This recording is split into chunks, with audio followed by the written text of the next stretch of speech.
Welcome to The Heart of the Matter, an Our Place podcast, where we look at the issues surrounding homelessness, addiction, and mental health on the streets of Greater Victoria. So, welcome to the Our Place podcast, Heart of the Matter. Today, my guest is Dave Thompson, a city councillor with the City of Victoria. Welcome, Dave.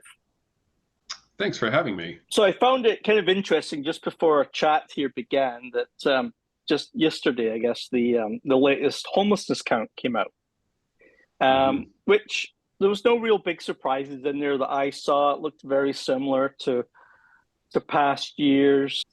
Was there anything that surprised you about it? Probably not a surprise, but a bit of a disappointment was that the numbers haven't gone down. They're roughly stable, depending on some different ways that it got counted in different years because of the pandemic. But the numbers are stable, but we know that that some people from the street have gone into housing. And so that tells me that pathway into homelessness is still happening. So, you know, we've got a rock bottom vacancy rate. I hear stories about people who are, you know, who have lost their jobs and are heading into homelessness, or who had been in a rental place for a long time, and the landlord said, I need that place now, and they're out and they can't afford market rent. And so they're heading into homelessness. I hear about kids going to school and sleeping in their cars, and they're not even counted in the point in time homelessness count, a lot of them. Yeah. And couch surfers. So despite the efforts, it isn't going away, and we need to ramp up the efforts. What do you think? Yeah, definitely. I mean, the one thing I saw, there was, because in the count, it's a little bit odd, but in the count, they count people who are like in the hotels, like what our place is running.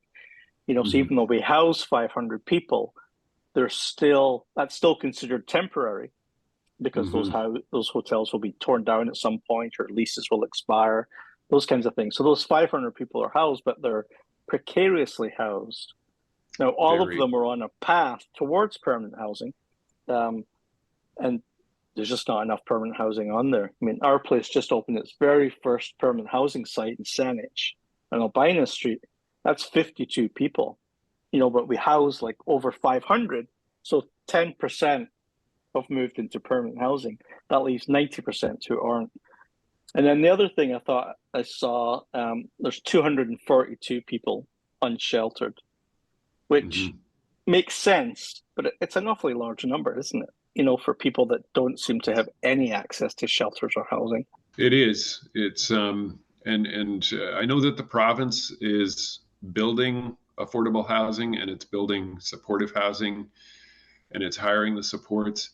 But I'm thinking that effort is going to have to be ramped up another order of magnitude. Like, we're going to need 10 times as much as we've been providing for the last few years.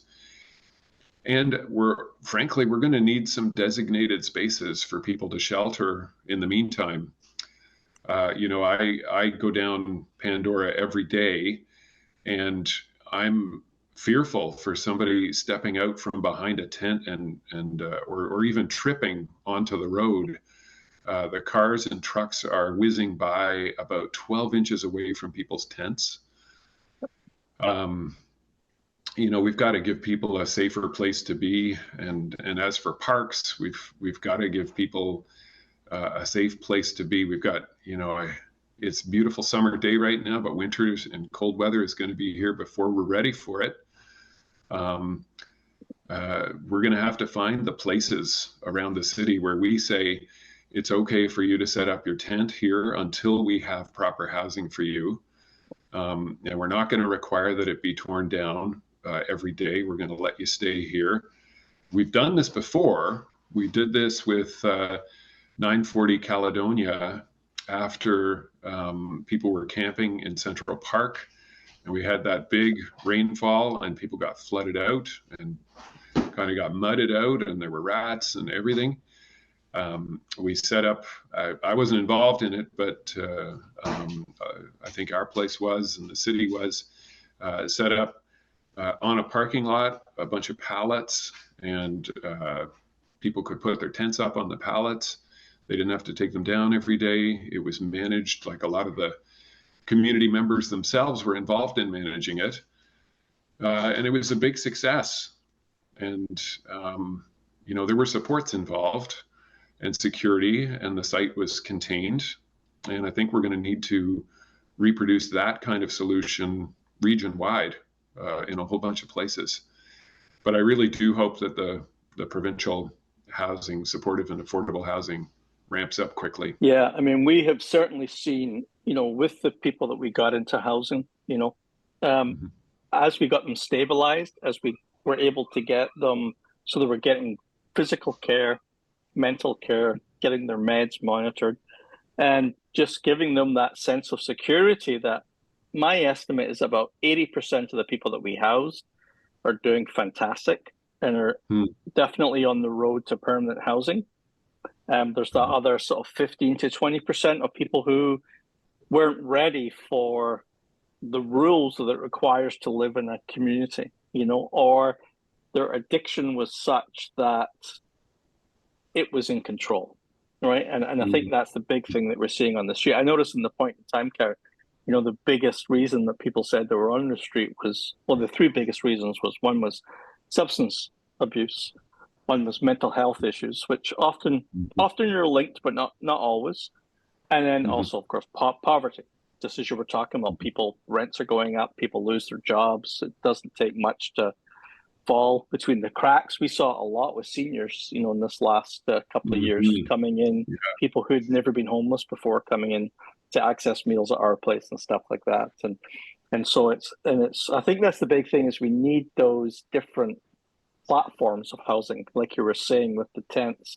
You kind of need that low barrier shelter to start the process, but you want to see construction on all levels so that you can climb up that ladder. You get to a point where you might be in supportive housing and things have gone a bit sideways, and maybe you have to go back down a step to shelter and readjust and then go back to climb up your ladder. So we need all those levels, I think. Yeah, that fits well with what I've been told by people who are working in different affordable and supportive housing systems. So what I've been told is basically every person is unique and they all have a different pathway out of this. And so you kind of need to meet them where they are.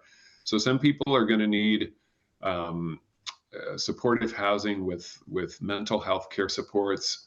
Some are going to need a pathway out of substance use, so they'll need the detox treatment and rehabilitation, and that has to be open right away. It can't be something that people are waiting 2 months for, or even 2 days for it. Like, if somebody says at 3:14 p.m. On a Friday, I'm ready, I need to make this move, it's got to happen on Friday afternoon. And then there's some people who just need housing.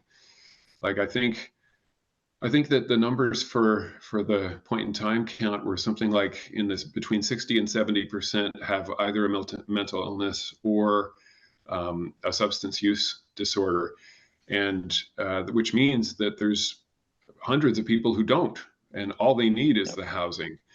And so for them, housing first is the best approach, and we don't need to worry too much about the supports. Even for people who do need supports, my understanding from the experts is that once they get into a stable housing arrangement where they've got a place to sleep and they can get a few nights of good sleep and some good nutrition, some of those other needs are met and fall away, or at least are reduced in terms of their seriousness. So I agree. I think there's going to be a need for a lot of places to meet people on their pathways out, and a lot of compassion and support needed, and that's going to cost us some money. Frankly, governments are going to have to be prepared to tell taxpayers, we have to pay for this, because we're already paying for it. We're paying for it in a really bad way when you see the impacts of homelessness and street disorder.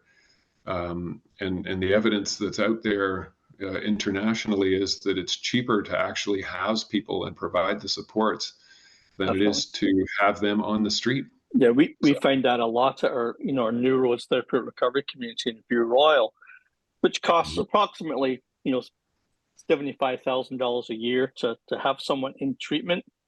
But a lot of those guys were in jail, and the jail was costing mhm, $150,000 a year. So it's mhm. cheaper to treat someone and get them better and get them back into the community, get them back in touch with their family than it is to just put them in jail. And I think that from an economical point of view, it just makes more sense to really focus on treatment and really focus on getting people healthy. Yeah, and I went out to that. I did a site visit to that place. Met the guys, super nice guys out there. It's a community of support, and they're learning life skills too. Like they're learning skills that are going to help them get jobs when they graduate out of there. And it's really well organized, well run place. And they have a nice success rate. They are graduating people back into jobs, having their own apartment, independent living. It's fabulous to see. It We is, need to yeah, yeah. we need more of those. We sure do. I mean, that's definitely the hope end of the spectrum, and we're fighting hard right now to get one for women. So we're pulling a lot of pulleys behind the scenes trying to get one for Yeah. women's up and going. So it is, but it almost feels like, obviously I focus, you know, right on people who are kind of at the lowest of their low on the street, really struggling. But the bigger picture almost feels like as a country, we've kind of failed on multiple fronts. Like it seems like Mhm. our education system is sort of big cracks in it. Our health system is for everybody. It doesn't matter what your income is. The health system is crazy to try and access a doctor or a psychiatrist or whatever. And then I Mhm. think when it comes to housing, that we've completely failed. It's like we didn't, even though we've known for the last however many decades that there's going to be this huge bubble of baby boomers retiring. It's like as a country, we didn't put anything in place. We didn't build Yeah. extra nice, comfortable seniors' homes. We didn't build affordable homes for their kids. We didn't think about, if a home's $1 million, their kids can't afford to get a $1 million home. Like we didn't Yeah. even look at the alternatives. We just kind of, crossed our fingers and hope for the best, and that's not working Yeah. out very well. Grant, I agree with you completely, and I would take it even another step further and say not only did we not plan for the future, but we actually undid some of the good things that we used to have. Like we used to have a regular provincial and federal investment in what was called then social housing or affordable housing. Sometimes with supports, we had major cuts to the healthcare system, to social services, to mental health care supports. We didn't anticipate that wave of that demographic wave of people getting older, and as you mentioned earlier, finding more and more people in homelessness that are seniors. We didn't anticipate the evolution of the illicit drug market, and now we're kind of playing catch up on drug policy, but still there's a lot of people suffering. And I think you can trace a lot of this stuff to this period in the 1980s and 90s when we had really ideological, politically driven cuts to social services, housing, mental health care services, in order to be able to say to the public, look, we've cut costs, we're going to cut taxes. And, at the time, I recall I was in school and getting out one day and going home and seeing a guy standing on the corner that I'd never seen before. And I knew my neighborhood. And he had a suit on and a briefcase, and he was obviously in a lot of trouble. And then I've heard lots of stories like that from other people. So we knew, and politicians knew at the time, that there would be consequences. And when I go down Pandora or when I go by Stadacona Park or Topaz, I just think these are the consequences of those decisions. We're living in an era of consequences for those bad decisions that were made, those cuts. Yeah. And so we really need to reverse those. So hopefully we'll be doing that. I just want to tell you about one little thing that we're Sure. doing at City Council. So councillors Loughton and Kim and I created a resolution that we're going to be bringing forward at the UBCM conference, calling on the province to rapidly increase the rental housing stock, especially for households in core housing need, to mitigate the number of no-fault evictions in BC, because a lot of people are being evicted straight into homelessness, and to close the gap between households in core housing need and rental housing costs. So basically, I'm hoping that we can get into the homelessness prevention business a little more strongly. You know, there's a few pathways into homelessness. One of them is being released from correctional facilities into the street, and I don't know how anybody thinks that that's going to end well. When somebody's been out of circulation, they don't have a resume to apply for jobs. They don't have a network of people who can provide references when they're looking for apartments. Another way is out of the healthcare system. So a lot of people are pushed out of the healthcare system, out of emergency wards or out of mental health care, straight into homelessness. Maybe don't have the coping skills to get an apartment or to get a job, and so they're homeless. And another way is through our ridiculously low vacancy rate in BC, and in Victoria in particular at 1%. Even people with good jobs are having a tough time finding accommodation. Absolutely. And some of them are being forced out of town and now having to commute in over the Malahat from Duncan. And a lot of them are couch surfing and looking for places. My own niece ended up leaving town and she had a really sweet government job with a big salary. She had to leave. So we see homelessness happening because of rents and vacancy rates. And I mean, there are programs that try to help. There's a couple of organizations in town that run rent banks, and they try to intervene and help out when somebody's about to lose their housing because maybe they missed a paycheck or something like that, or some big expense came up and they're not going to be able to pay this month's rent. But people need to have more alternatives on where they can live. So that's one of the things that we're trying to do at the city. I mean, we're also now starting to talk much more openly and much more forcefully about those interim sheltering spaces that we were talking about earlier. Those are going to need to happen. We're going to need to find those not just on Pandora Street, but all around the region, and maybe make it more visible to the provincial government. Frankly, they need to see it every day, the way that people who go down to City Hall see it every day. Yeah, it's very true, and I think, you know, it's almost like when we had the big government response just as COVID was hitting, and they leased those hotels and stuff like that. A big part of that was because of visibility. Mm-hmm. You know, there was so many people at Rock Bay and in front of our place in the parks, and it was just, the public was just very upset because of what they were seeing every single day. Their voices were heard at the provincial level, and finally somebody stood up and said, okay, we'll do something. And they did. It was fantastic. But I also think it's like we always stop too soon.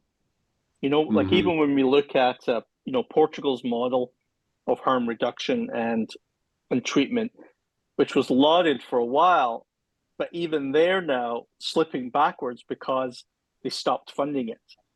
You know, it's kind of like they thought they had it solved. It's kind of like, well, no, this is kind of like, it's an illness that you have to continually be on top of, so it doesn't get on top of you.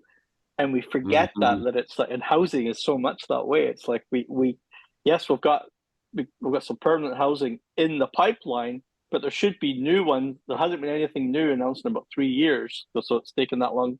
There should have been new ones announced every year, so that there's new Mhm. ones coming online. It's like this isn't a quick fix. This is a long fix. Yeah, You you're know, right, and that the fact that we haven't got any affordable housing now is a result of that sort of decline that we had starting in the 80s and 90s, where the investment just wasn't there. So it's ramping up now, but um, it's I hate to say it's almost too late because we have to keep going, but it really is making it a lot harder, the fact that we didn't invest for that long. yeah, And you're quite right about that Portugal model, and it's very unfortunate that the way that some people are communicating about that now is it's as if that whole model can't work, when the reality is, as you pointed out, it was working yeah, until they started to cut the spending on it. And as you say, it's a maintenance program. It's not a one-time fix. yeah. So I think lesson learned from there is that you got to go into this with determination and know that it's a marathon and not a sprint, and that we've got to be consistent and stay on top of it. And we already know the consequences of disinvestment and where that takes us, which is where we are right now. Absolutely. And I think that's one of the things, especially on the national level, is that when you get a government in place, a federal government in place that is going to invest in housing, in healthcare, it has to be made so that it can't be reversed right after the next election. It has to be kind of like, no, Mm-hmm. this is something that's for the forever, or for at least the next 100 years, or like it seems like too many of our decisions are based on 4-year terms, and it's like, but nothing can be solved really in 4 years. We need this Mm-hmm. continual investment, regardless of who's in office. Yeah, you're right, and you got to think, how can we stabilize that level of investment? And is it to do things like build cooperatives? Because we used to build cooperative housing. Governments Yeah, used to fund it, and then you would take the cooperative housing and put it in the hands of the people who are living there, and running it, so that later on governments can't come along and just cut it. Right? It's actually yeah, owned by somebody. I mean, that's only one of the solutions, and there are many. But creating land trusts and putting some property in the ownership of nonprofit mission-driven land trust organizations, um, investing in nonprofits that are providing social services, creating endowments, that sort of thing, to kind of yeah, lock in that funding, is what I hope the provincial government is going to be heading towards. And there should be some announcements this fall from the BC government. All the sort of hubbub and rumors that I hear is that we're going to have some legislation that's going to help us build more housing, and over the long term, new housing becomes affordable housing.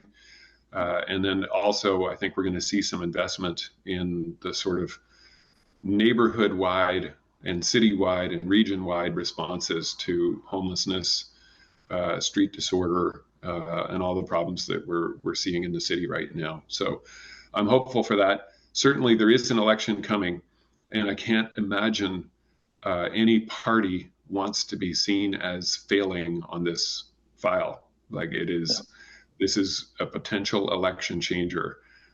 So I'm sure that the provincial government is paying attention. Yeah, absolutely. And I think my boss, the CEO, when he wrote that op-ed last week, and one of the Mm-hmm. things that he talked to me about, which I really liked, it was compassion, compassion inspired action. And I feel like that's where everybody's on that same page, that we all want this action, and that there's not really there's not really opposing views in the sense. It's just that there's lots of different levels of gray. But I think the bottom line is we all want to do what's best for the community, and that's everybody. whether it's seniors, whether it's people who are struggling with homelessness, whether it's people struggling with addiction, and whether it's hardworking middle class, the whole community. And I think we all are pushing in the same direction. It's just sometimes the noise gets between us. It's true. Yeah. So I saw that op-ed. I loved it. I know that Julian Daly has spoken out on this before. It was really nice to see Nathan Med co-authoring that one, who is the head of the Victoria Conservatory of Music, because my kids used to go to the conservatory regularly. It's very much changed the environment for there. So they're really feeling the impact of street disorder and of homelessness and related things. But there they are. They're not saying we need a crackdown or anything like that. They're saying here's some thoughtful ways forward, a 4-point plan for action. Yeah, exactly.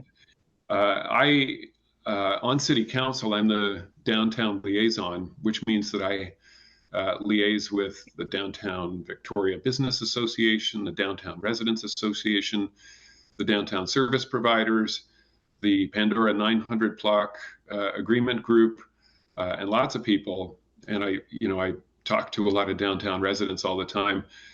I don't come across people who want, to bust heads or have a crackdown or anything like that. And frankly, I talk to police officers frequently and bylaw officers, and they don't want that either. Everybody who's familiar with this actual issue about what's actually going on is saying that we need a compassionate plan that is going to help these people who need it find their way into the next phase of their life, which has got to be better. It's got to have some housing. Some of them are going to need the supports. And, I think that there's a lot of goodwill in Victoria. And really, we need to be focusing on the solutions. I know that there's a lot of sort of description of how horrible the situation is, and I fully agree with it. It's a humanitarian disaster across all the major cities in North America and beyond as well. And we need to sort of ramp up that action with the idea that it is a humanitarian disaster. Like if we had this many people, if we had 1,600 people affected by flights that were delayed at the airport for some reason, like if we had some horrible situation, we would house those people. We would house them right away. If we had that many people affected by a flood that destroyed their homes or fire that destroyed their homes, we would house them right away. There wouldn't be any question about it. And we need to make sure that we're not normalizing what's going on the streets out there and just saying, oh, that's just how it is, because it doesn't have to be that way. And there are some really practical suggestions in that op-ed. And by the way, if anybody at all hasn't seen it yet, it was in the July 20th Times Colonist. I just pulled it up while we were talking. And it's called The Comment, a 4-point plan to ease the suffering on our streets. So definitely would encourage people to read that over and provide the support that community organizations need and that governments, frankly, are going to need in order to politically make this happen. Yeah, I agree. Well, we're running out of time, so I just want to thank you for joining me today, Dave, and have a great rest of your week. Well, thanks very much, Grant, for having me, and thanks for the thoughtful conversation. It's really good to stay focused on this and keep it moving forward, and I really appreciate the work that you guys are doing. Thank you. Great. Thank you. You've been listening to the Heart of the Matter podcast. For more information about Our Place and the vital programs and services provided to the Greater Victoria community, please go to www.ourplacesociety.com. Our Place is a registered BC charity. You can donate by visiting the website or by calling 250-940-5060. Help us to bring hope and belonging to those in need.